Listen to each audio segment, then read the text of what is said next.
시청자 여러분 안녕하십니까? VOA 모닝 뉴스 시작합니다. 팔레스타인 무장정파 하마스와 이스라엘의 전쟁이 격화되는 가운데 북한이 하마스뿐만 아니라 헤즈볼라와 여러 무장정파에 무기를 제공했던 정황들이 드러나고 있습니다.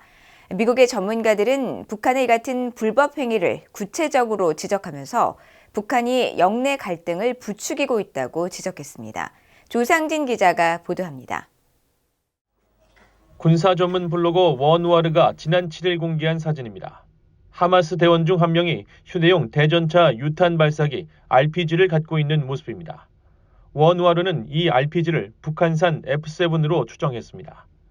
제임스 제프리 윌슨 센터 중동 프로그램 석좌는 하마스의 북한 무기 사용 정황과 관련해 과거 북한과 하마스는 무기 연결고리가 여러 차례 있었다고 밝혔습니다. 또 북한은 옛 소련의 스커트 미사일 등을 개량 발전시킨 전력이 있다면서 이 같은 로켓 시스템이 하마스에 제공됐을 가능성이 있다고 지적했습니다. North Korea has long provided weapons and technical knowledge, as you know, to radical forces in the Middle East. I wouldn't be surprised because, as you know, North Korea is engaged in illicit arms sales and deliveries, both to make money and to destabilize the international order in a big way. And therefore, every time we have a crisis or a new conflict, there's North Korean fingerprints on one or another thing. 미국 국방정보국 정보분석관 출신으로 북한의 무기 거래에 정통한 브루스 벡톨 엔젤로 조립대 교수는 북한의 이른바 불새 대전차 시스템을 주목했습니다. 지난 2014년 북한이 지상 전용 불새 대전차 시스템을 하마스에 판매하기로 합의한 계약서가 드러났고 당시 이스라엘 정보당국은 태국에서 실제 북한산 무기가 선박에 실린 것을 확인했다면서 이스라엘군이 가자지구로 진격하면 더 많은 북한산 무기를 보게 될 것이라고 분석했습니다.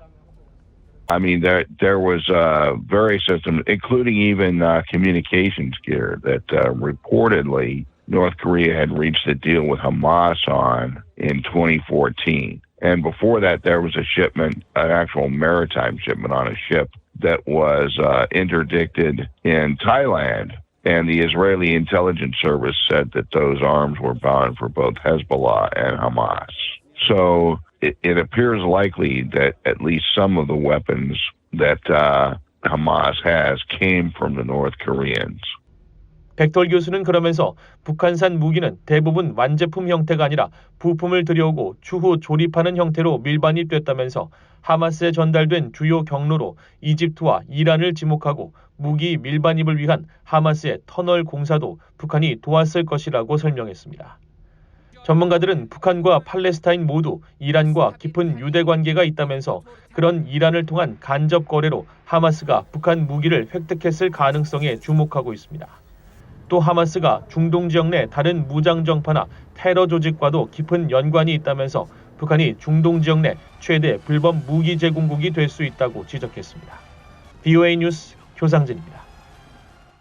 한국의 윤석열 대통령과 방한 중인 척슈머 의원 등 미국 상원의원 대표단이 이스라엘에 대한 팔레스타인 무장정파 하마스의 무차별적 공격을 규탄했다고 밝혔습니다.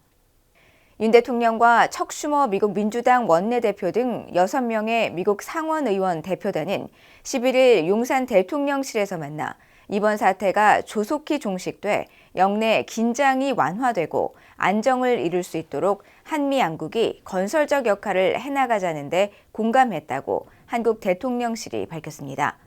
또 윤 대통령은 최근 북한이 핵위협을 더욱 노골화하고 있다고 지적하면서 이런 때일수록 한미일 3국이 강력한 연대와 결연한 대응 의지를 보여주는 것이 중요하다고 강조하고 IRA 인플레이션 감축법을 비롯한 미국의 경제 입법이 양국 협력 확대로 이어질 수 있도록 관련 입법과 이행 과정에서 미국 의회가 계속 관심을 가져달라고 당부했습니다.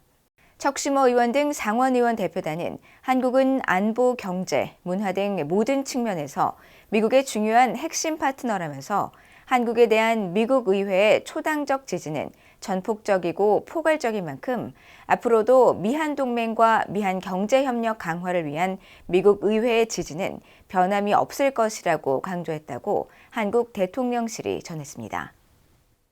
한국의 신원식 국방장관이 한국 육군 지상작전사령부 대화력전수행본부를 방문해 북한 장사정포 위협에 대응하는 대화력전 수행체계를 점검하고 적 도발 시 즉각적이고 강력하게 끝까지 응징할 것을 지시했다고 한국 국방부가 밝혔습니다.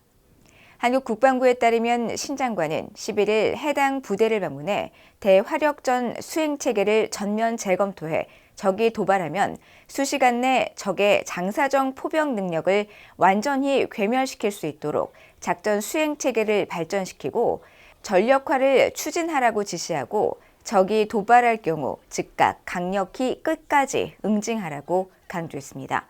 이어 9.19 남북 군사 합의로 인해 대북 우위의 감시 정찰 능력이 크게 제한됨에 따라 국가와 국민의 자위권이 위협받고 있다며 국민의 안위를 책임지는 국방장관으로서 잘못된 9.19 합의 중에서 시급히 복원해야 할 사안에 대해 최단 시간 내 효력을 정지시키겠다고 밝혔습니다.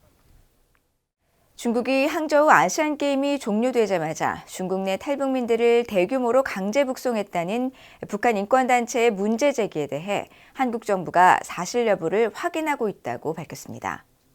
한국의 김영호 통일부 장관은 11일 한국 국회의 통일부에 대한 국정감사에서 대규모 강제 북송을 예상했느냐는 국민의힘 정진석 의원의 질문에 그동안 다양한 외교적 경로를 통해 중국의 탈북민 강제 북송은 절대로 안 된다는 입장을 여러 차례에 걸쳐 밝혀왔다면서 통일부는 계속 사실관계를 확인하고 있다고 밝혔습니다.